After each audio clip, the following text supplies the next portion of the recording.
안녕하세요. 오늘은 함께 창세기 26장을 생각해 보려고 합니다. 지난 창세기 시간에도 말씀을 드렸지만 50장에 달하는 창세기 생각 중에서 두 번째 족장인 이삭을 단독으로 묘사한 장은 창세기 26장이 유일합니다. 이삭은 이삭 자신보다 더 유명한 아버지, 아브라함의 소중한 아들로, 그리고 자신보다는 더 유명한 아들, 야곱에게 속아 넘어가는 아버지로 더 알려지고 기억되고 있는지 모르겠다는 생각이 듭니다. 그러나 성경에서 그를 묘사한 분량이 짧다고 해도 그는 분명히 예루살렘에서 남쪽 편에 위치한 그랄 지역, 남서쪽이라고 볼 수도 있겠는데요. 그리고 부엘세바 지역의 중심 인물이었음에는 틀림이 없었을 것입니다. 또한 이삭은 아브라함의 하나님, 이삭의 하나님으로 넘어가는 중요한 인물임에는 틀림이 없습니다. 그런 그이기에 26장에서 단독으로 그를 묘사해 주는 것은 참으로 고맙고 다행이라는 생각마저 듭니다. 이삭에 관한 에피소드들이 모여있는 이 26장을 통해서 우리는 몇 가지 생각을 해볼 수가 있기 때문입니다. 우선은 창세기 26장의 내용을 요약을 해보겠습니다. 여기는 에피소드가 모여있는 그런 형식이기 때문에 저는 5가지 에피소드로 이걸 정리해 보겠습니다. 첫째는 이삭이 흉년을 경험하게 되므로 그랄을 거쳐 이집트로 가고자 했는데 하나님께서는 이삭이 그랄에 있을 때 나타나셔서 이집트로 가지 말고 하나님께서 지시하는 땅에 거주하라고 하십니다. 하나님께서는 마치 아브라함에게 말씀하셨듯 이삭이 이 땅, 즉 그랄에 거주하면 아브라함에게 맹세한 모든 것들을 주시겠다고 약속하셨습니다. 둘째는 이삭이 그랄 땅에 거주할 때 아브라함의 실수를 반복하는 장면입니다. 그도 그랄에 살면서 아리따운 아내 리브가를 누이라고 합니다. 결국 리브가를 껴안는 장면이 목격되므로 이삭은 두 사람의 부부관계가 밝혀지게 되고 이 일을 통하여 전화위복이 되어서 아비멜렉은 리브가를 그 땅의 남성들이 범할 수 없도록 공적 보호를 해주게 된 장면입니다. 셋째는 하나님께서 이삭에게 복을 주셔서 거부가 되게 하셨는데 이삭이 블레셋 사람들의 시기를 받게 됩니다. 이삭은 그들을 떠나게 되고 그래서 가는 곳곳마다 우물을 파게 되는데 에색, 신나, 그리고 결국 르흐봇이라고 하는 우물을 파고서야 그 우물을 가지고 다투지 않게 되므로 그곳에 살게 됩니다. 이삭은 그걸 경험한 뒤에 부엘세바로 다시 이동해서 그곳에서 하나님께 예배를 드리게 됩니다. 넷째는 그 일 후에 아비멜렉이 그의 친구 아우삿과 군대 장관 비골을 보내서 이삭과 조약을 맺게 됩니다. 하나님께서 이삭과 함께 하심을 보았기 때문에 그들은 서로 상호 불가침의 조약을 맺게 되는 것이죠. 다섯째는 이제 마지막으로 에서가 결혼을 했는데 헷 족속, 그러니까 가나안의 자손들 중에서 유딧과 바스밧을 아내로 맞이하게 됩니다. 이것은 이삭과 리브가에게 근심이 되었다는 것이죠. 이제 이 본문의 에피소드를 가지고 생각해 보려고 합니다. 저는 앞서 에피소드는 5가지로 구분했으나 생각을 진행할 때에는 4가지로 간추려서 진행해 보겠습니다. 첫째 생각은 하나님께서 이삭에게 말씀하시는 장면입니다. 본문 2절의 말씀입니다. 여호와께서 이삭에게 나타나 이르시되 애굽으로 내려가지 말고 내가 내게 지시하는 땅에 거주하라. 이삭이 지금 거주하고 있는 곳은 창세기 25장 11절에서 이렇게 기록해 주고 있습니다. 아브라함이 죽은 후에 하나님이 그의 아들 이삭에게 복을 주셨고 이삭은 부엘라헤로이 근처에 거주하였더라. 그러니까 이삭이 지금 현재 거주하고 있었던 것은 부엘라헤로이 근처입니다. 아브라함이 죽은 후에 이삭은 부엘라헤로이 근처에 거주하고 있었다는 것이죠. 부엘라헤로이의 위치는 정확하게 잡기가 쉽지는 않습니다. 이곳은 하갈이 쫓겨났을 때 하나님의 사자를 만난 곳이지 않습니까? 그곳에 대해서 성경은 가데스와 베렛 사이에 위치하고 있다고 밝혀주고 있는데, 그 가데스가 부엘세바로부터 남서쪽으로 약 80km 떨어진 곳에 위치하고 있으니까 부엘라 헤로이도 지도상에서 보면 아브라함이 거주하고 있었던 헤브론에서 남쪽으로 또 남서쪽으로 더 내려간 지점인 것은 분명할 것입니다. 이삭은 이 부엘라 헤로이 근처에서 흉년을 경험하게 됩니다. 이삭은 그렇기 때문에 부엘라 헤로이 근처에서 출발해서 그라를 거쳐 이집트로 가려고 했습니다. 상대적으로 부강한 큰 나라인 이집트로 가서 지내는 것이 좋겠다고 판단을 한 것이죠. 이삭이 부엘라 헤로이 근처를 떠나 그랄 땅에 다다랐을 때 하나님께서는 이삭에게 이집트로 내려가지 말고 그랄에 머물라고 말씀하셨습니다. 그리고 하나님의 말씀에 따라서 그랄에 거주하면 하나님께서 이삭과 그의 자손에게 복을 주어 아브라함에게 약속하신 것을 다 이루어 주겠다고 하셨습니다. 이때 하나님께서는 이렇게 덧붙여 말씀하셨습니다. 본문 5절입니다. 이는 아브라함이 내 말을 순종하고 내 명령과 내 계명과 내 율례와 내 법도를 지켰음이라 하시니라. 하나님께서는 이삭이 순종할 수 있도록 아브라함이 순종했기 때문에 지금 너에게 이런 복이 있다고 말씀하셨습니다. 이것은 하나님께서는 이삭이 순종할 수 있도록 아브라함도 순종했다는 것을 강조함과 동시에 아브라함의 순종이 있었기에 그의 자손인 너에게 약속의 자녀가 되는 복이 이어지고 있다는 것을 뜻합니다. 아브라함이 있었기에 이삭이 있을 수 있다는 의미입니다. 우리가 걸어가면서 남기는 족적은 또다시 누군가에게 길이 됩니다.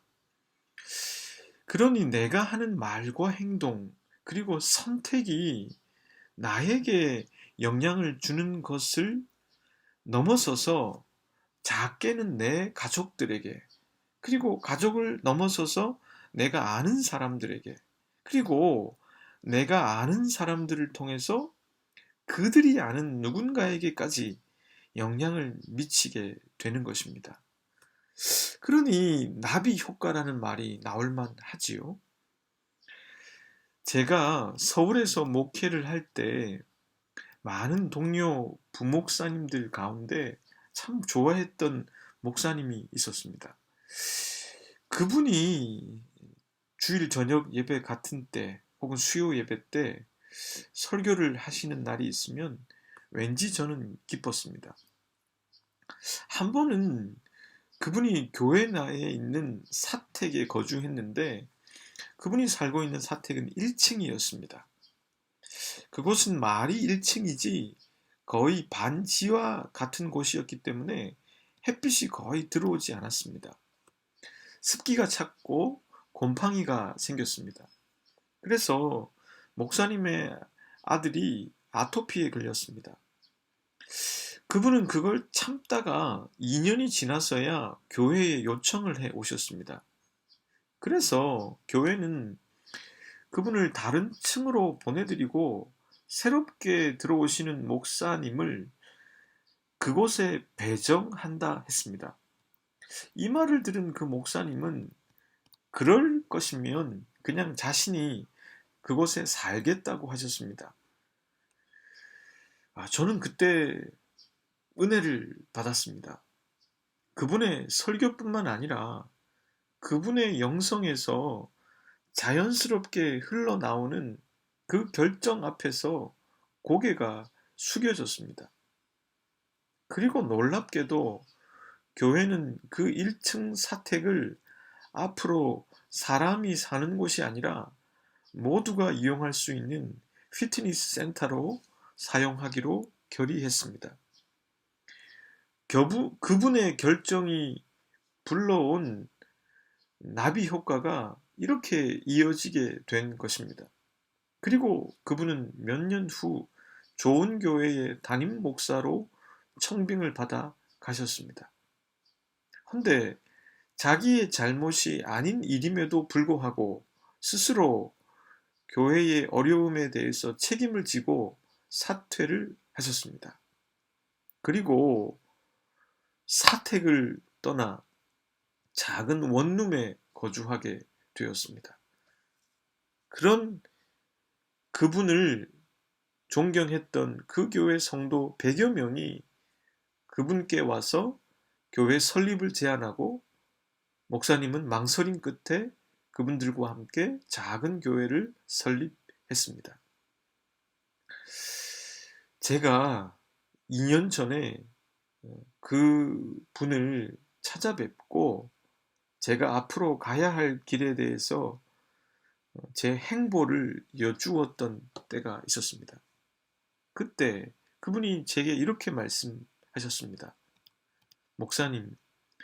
목사님께 손해가 되는 쪽으로 결정하시면 그게 하나님의 뜻일 가능성이 높습니다. 그분이 남기신 족적은 아직도 제 머릿속에 선명하게 남아 있습니다. 그리고 제가 제 행보를 결정하는 데 있어서 그분의 길이 많은 도움이 된 것은 두말할 까닭이 없습니다. 하나님께서는 이삭에게 아브라함도 순종했다는 말을 하셨는데 그 말이 이삭에게 어떤 의미로 다가왔겠습니까?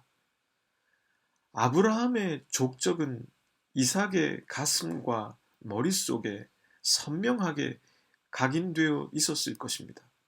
그리고 그 족적은 이삭이 좋은 결정을 해 나가는데 동기로 작용했을 것입니다. 제가 자주 하는 생각입니다만 여러분 한 사람 한 사람은 생각보다 소중하고 가치가 있는 존재들입니다. 왜냐하면 나의 선택과 결정이 내 가족과 그리고 내가 아는 사람들 그리고 그 사람들이 아는 사람들에게까지 영향력을 주기 때문입니다.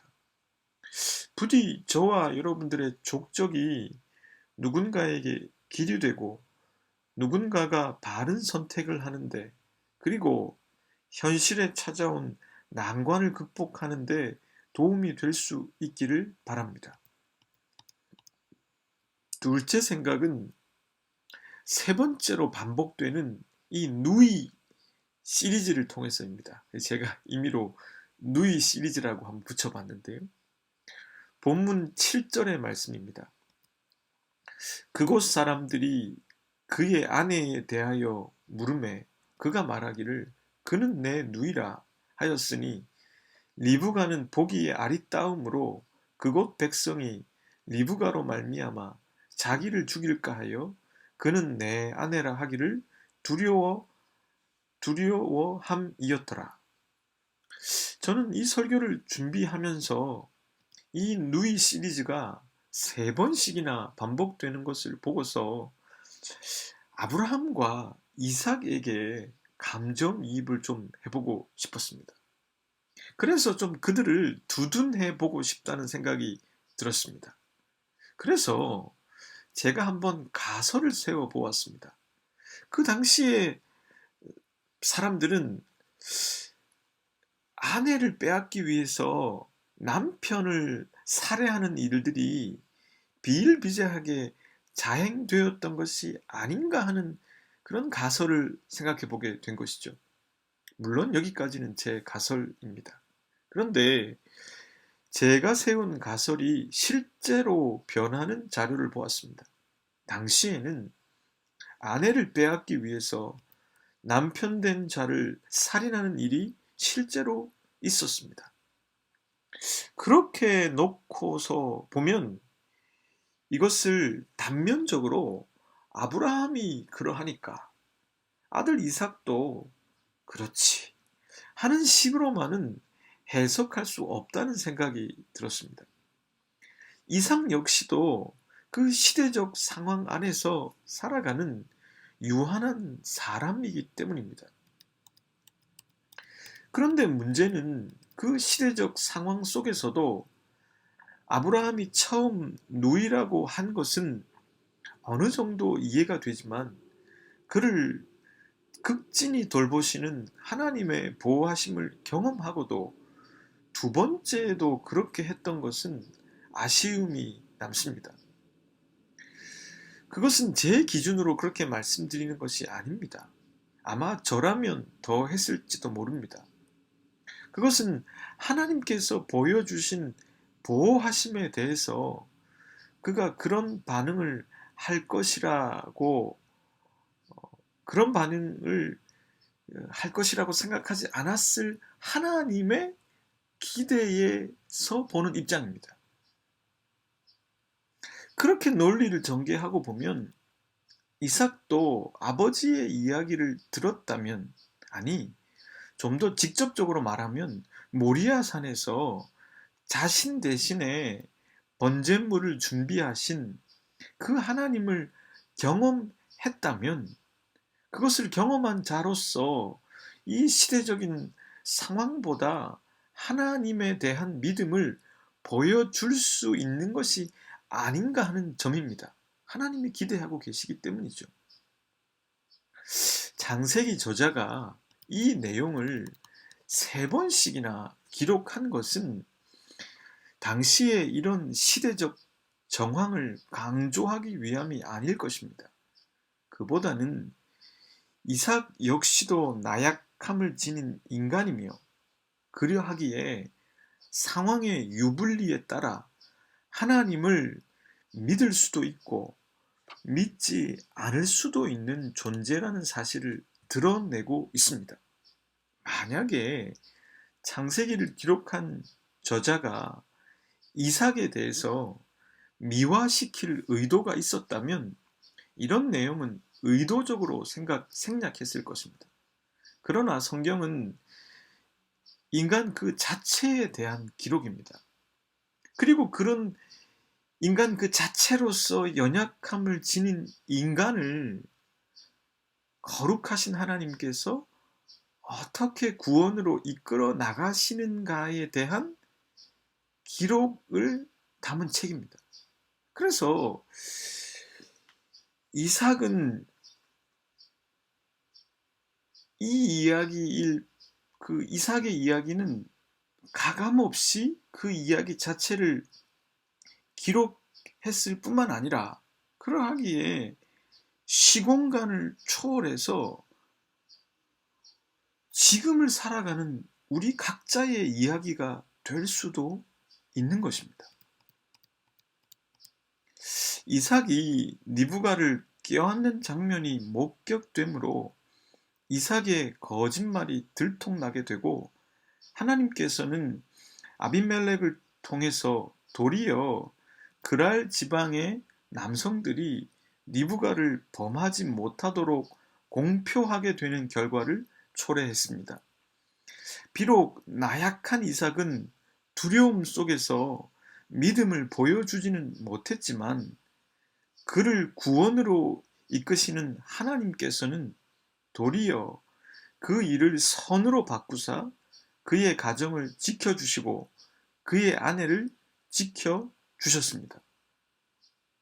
두려움이 없지 않았지만 그 두려움을 넘어설 수 있도록 하나님의 보호하심을 보여주신 것입니다.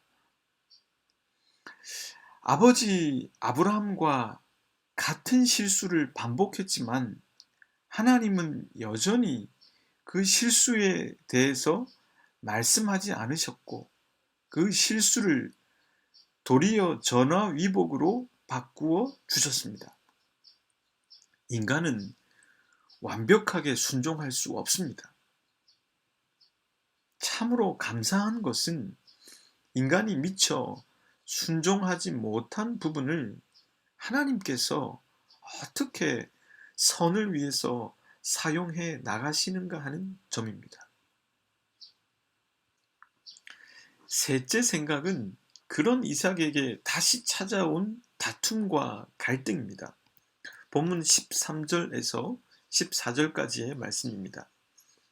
그 사람이 창대하고 왕성하여 마침내 거부가 되어 양과 소가 떼를 이루고 종이 심이 많으므로 블레셋 사람들이 그를 시기하여 하나님 말씀에 순종하여 그랄에 남았고 비록 두려움 때문에 믿음을 보여주지 못한 이삭이지만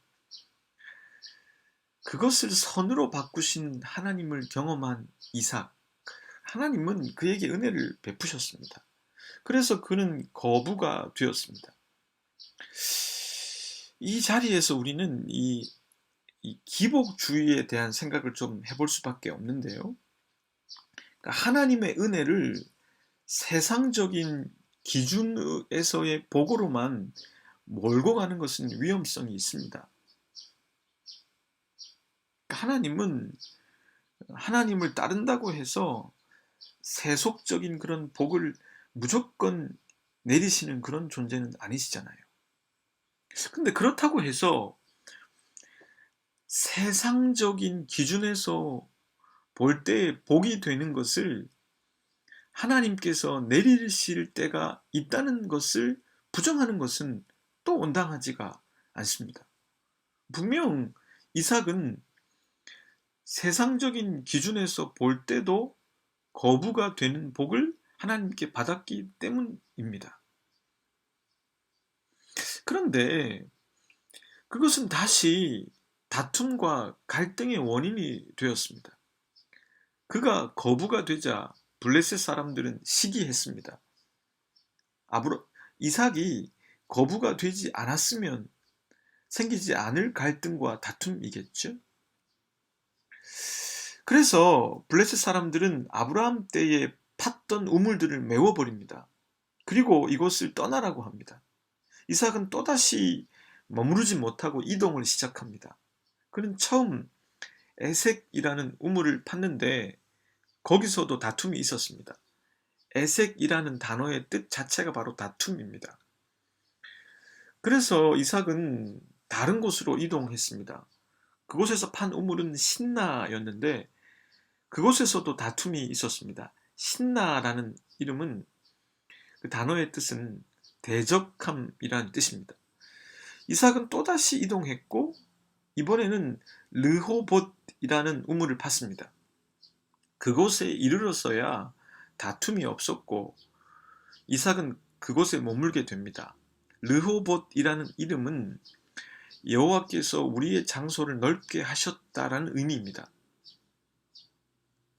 그리고 이야기는 아비멜렉이 보낸 군대 장관 비골과 아비멜렉의 친구 아우사스를 통해서 서로 상호 불가침의 조약을 맺게 되는 내용입니다.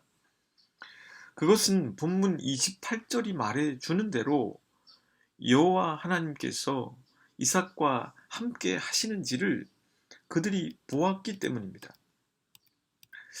아버지가 판 우물들을 메워버리는 그랄 사람들의 행태 속에서도 이삭은 다투지 않았습니다. 거류민이요 객인 자신의 신분을 자각한 까닭일 것입니다. 그리고 그는 에색 그리고 신나로 이동했습니다. 그 이름처럼 다툼과 대적함은 계속되었습니다. 그러나 이삭은 다툼이 있으면 싸우지 않고 새로운 우물로 나아갔습니다. 그는 싸움이 자신에게 불리하게 작용될 것임을 알고 있었고, 그리고 하나님께서 약속하신 복을 믿을 수밖에 없는 상황 속에서 하나님께 맡기게 되었을 수도 있을 것입니다.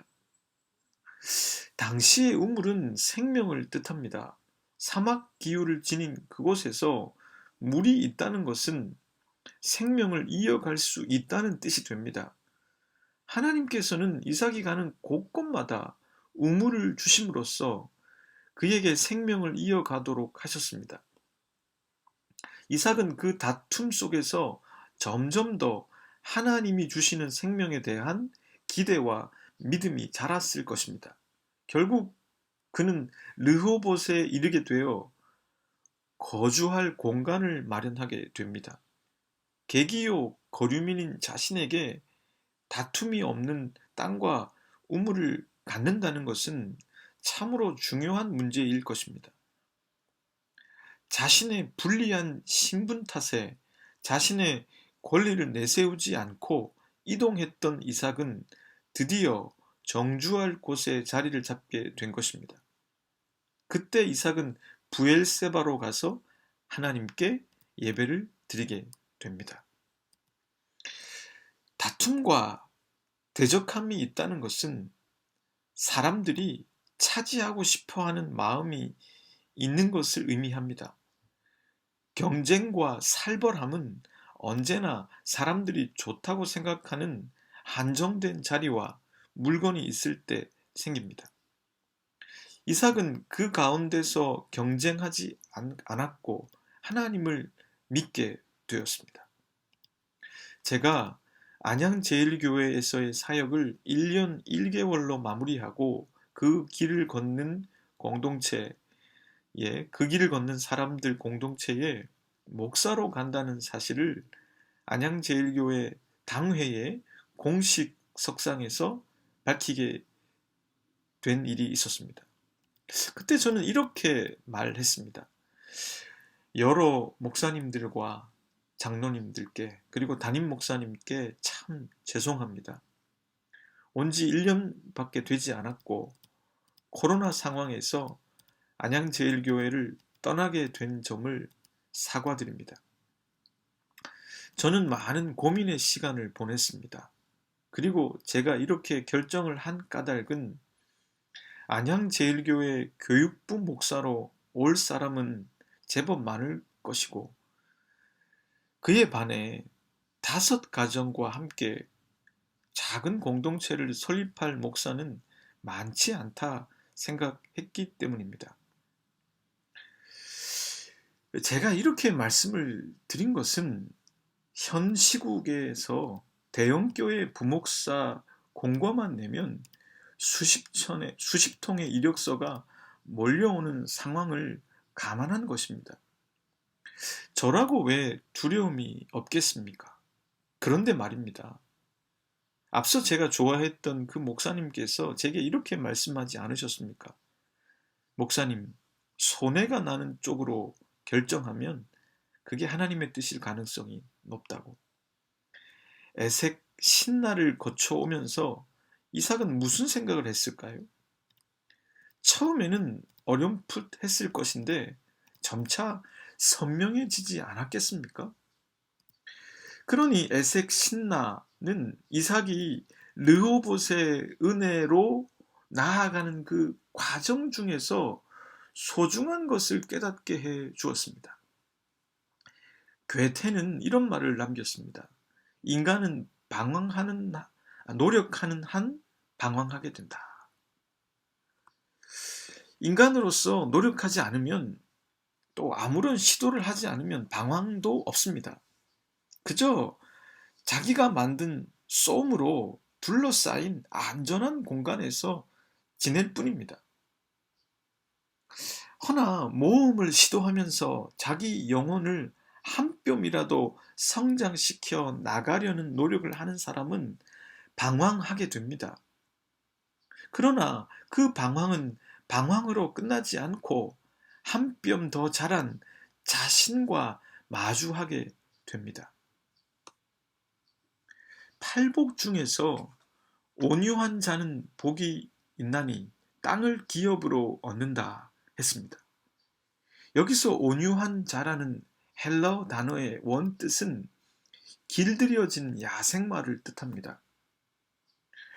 온유하다는 것은 단순히 착하거나 조용하거나 큰 소리를 내지 않는다 혹은 사람 좋다 이런 의미가 아닙니다. 그것은 마치 야생마 같이 날뛰던 한 인간이 주님과 주님의 말씀 앞에서 점차 길들여져 가는 것을 뜻합니다. 그렇게 길들여진 인간은 땅을 기업으로 얻습니다. 생의 진정한 기반을 얻게 된다는 뜻입니다. 한 신학자는 르호봇이라는 단어가 은유적으로 숨쉴 공간을 뜻한다 했습니다. 그의 주장대로라면 에색 신라를 거치며 하나님께서는 점점 더 길들여져 가고 있는 이삭에게 생의 기반을 제공해 주셨던 것입니다. 넷째 생각은 에서의 결혼에 대해서 이삭과 리브가가 근심했다는 내용입니다. 본문 34절, 35절의 말씀입니다. 에서가 40세에 헷 족속 부에리의 딸 유릿과 헷 족속 엘론의 딸 바스맛을 아내로 맞이하였더니 그들이 이삭과 리브가의 마음에 근심이 되었더라. 이삭과 리브가가 에서가 가나안 딸들과 결혼한 것에 대해서 근심한 까닭은 그 결혼이 아브라함이 정한 결혼 원칙의 위배가 되기 때문일 것입니다.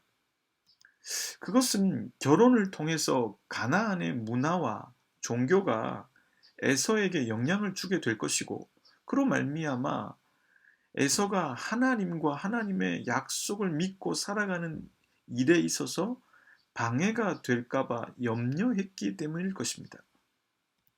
아마도 이와 같은 결정은 에서의 결정이었을 것입니다. 에서의 자유로운 결정이긴 하지만 이것은 아브라함 때부터 이어오는 집안의 관습을 깨트리는 것이며 하나님의 약속을 믿고 나아가는 길에서 멀어지게 될 여지를 남기게 되는 사건이 되고 맙니다. 그리고 이것은 결국 이삭과 리브가에게 또 하나의 근심으로 다가옵니다. 창세기 26장은 마치 롤러코스터와 같습니다. 흉년으로 시작되어 하나님의 복에 대해서 확인받습니다.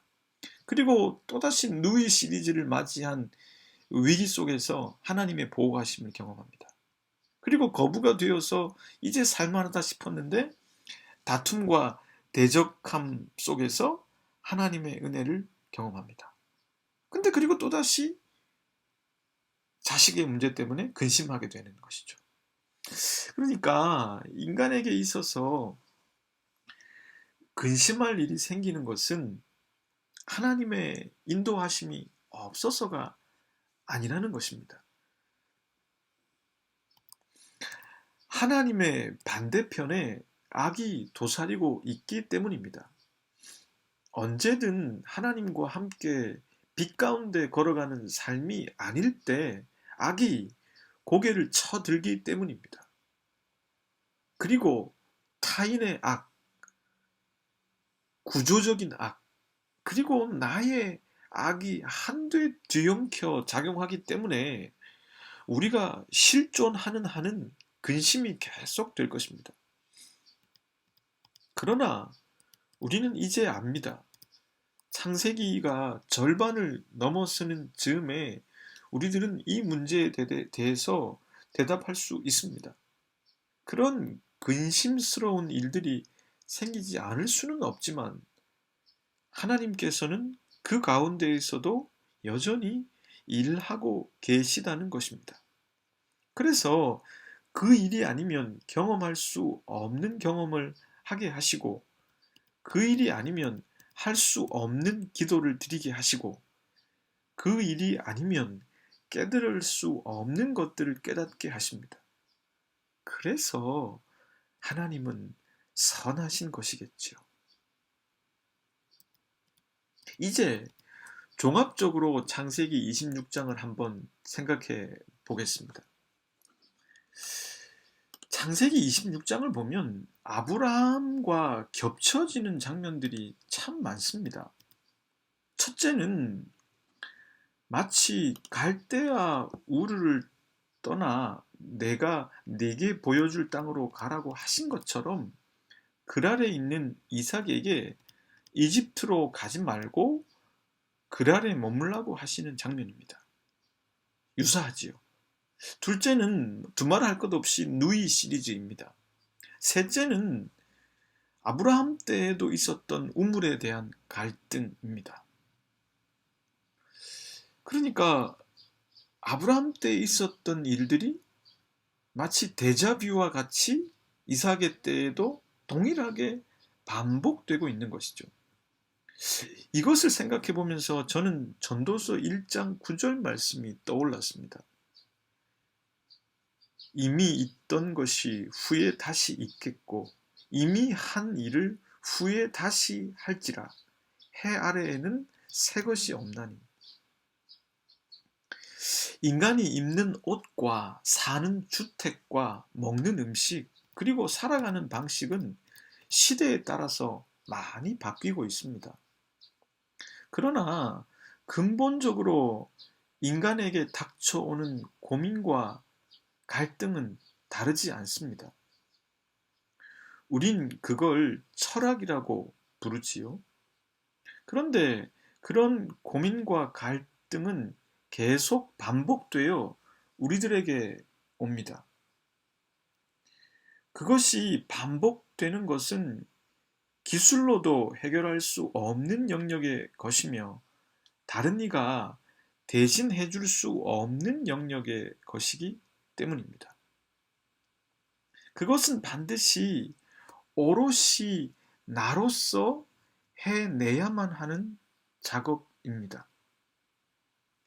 한 인격으로서 하나님을 만나는 작업, 내 삶 속에 현존하고 계신 그분을 인식하는 작업, 그리고 그 하나님의 현존을 믿고 두려움과 연약함을 지닌 나를 데리고 믿음의 저편으로 한 발짝씩 나아가는 작업은 내가 해야만 하는 작업입니다.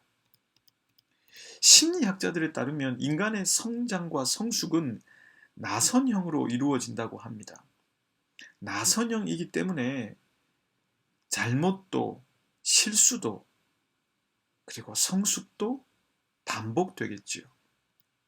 그러나 결국 좀 더 성장하고 성숙하게 되는 것입니다. 저와 여러분들이 인간으로서 한 뼘이라도 진보하는 오늘이 되면 좋겠고 이 말씀이 0.1%만이라도 여러분들에게 도움이 되었으면 좋겠습니다. 이제 함께 기도하겠습니다. 사랑하는 하나님, 저희들이 살아가면서 남기는 족적은 누군가에게 길이 되어 줄 수도 있을 것입니다. 저희들이 소중한 까닭은 저희 자신의 소중함도 있겠지만 누군가에게 영향을 줄 수 있기 때문이기도 할 것입니다. 저희들이 그 소중한 가치를 헛되이 사용하지 않도록 도와주십시오. 삶에는 두려움, 실수, 갈등, 다툼이 연속됩니다. 그 가운데 저희들은 하나님을 믿기도 하고 믿지 못하기도 합니다. 허나 이런 나선형이 반복되면서 저희들은 저희들 가운데 계신 하나님을, 그리고 선으로 바꾸시는 하나님을 만나게 될 것이고 믿음이 성숙하게 될 것입니다. 저희들이 공동체를 이루어 당신을 믿고 함께 에덴의 삶을 회복하고자 합니다. 저희들이 이 가슴 떨리는 작업 가운데 서로를 사랑하고 돌볼 수 있게 도와주십시오. 남은 이 주간도 장마와 더위와 습한 날씨 속에서 형제 자매들의 건강과 영적인 안녕을 빌며 예수 그리스도의 이름으로 기도드립니다. 아멘.